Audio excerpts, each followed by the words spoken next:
আজকের ভিডিওটা না কোনো লাঞ্চের ভিডিও না কোনো ব্রেকফাস্টের ভিডিও। আজকের ভিডিওটা হচ্ছে সারা দিন আমি রোজা ছিলাম, তারপরে সন্ধ্যায় ফল আর হচ্ছে শরবত দিয়ে রোজা খুলে আমার মনে হলো যে আমি একেবারে ভাত খেয়ে ফেলবো।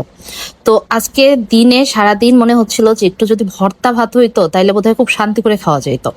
এদিকে আমার নিজের আসলে বানানোর মতো কোনো এনার্জি ছিল না আজকে, কারণ এত বেশি গরমের মধ্যে রোজা রাখা আসলেই অনেক টাফ। তো আমি হচ্ছে একটু রান্না করছিলাম, কারণ পরের দিন আমরা রোজা রাখবো। তো ভোর রাতের জন্য রান্না করছি, ভাবছি ওইটা দিয়েই হচ্ছে আমি সন্ধ্যা রাতে খেয়ে ফেলবো। বাট আলহামদুলিল্লাহ, আল্লাহ আসলে আমার কি বলবো, মনের আশা কবুল করছেন। সন্ধ্যাবেলা দেখতেছি আমার হাজবেন্ড তার অফিসের মিলটা নিয়ে বাসায় চলে আসছে, কারণ সে নিজেও হচ্ছে রোজা ছিল।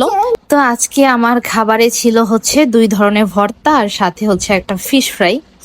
এই মাছ ফ্রাইটা এত বেশি মজা ছিল, আলহামদুলিল্লাহ। আমি এটা দেখেন এই যে বারবার হচ্ছে আমি একটু একটু করে মাছটা শুধু শুধু খাচ্ছিলাম। আর আমি রান্না করেছিলাম হচ্ছে গরুর মাংস দিয়ে লাউ, তো এটাও একটু নিয়ে আমি হচ্ছে লাস্টে ভাত কয়টা খেয়ে নিলাম। আর এই তো, আজকের মতো টাটা।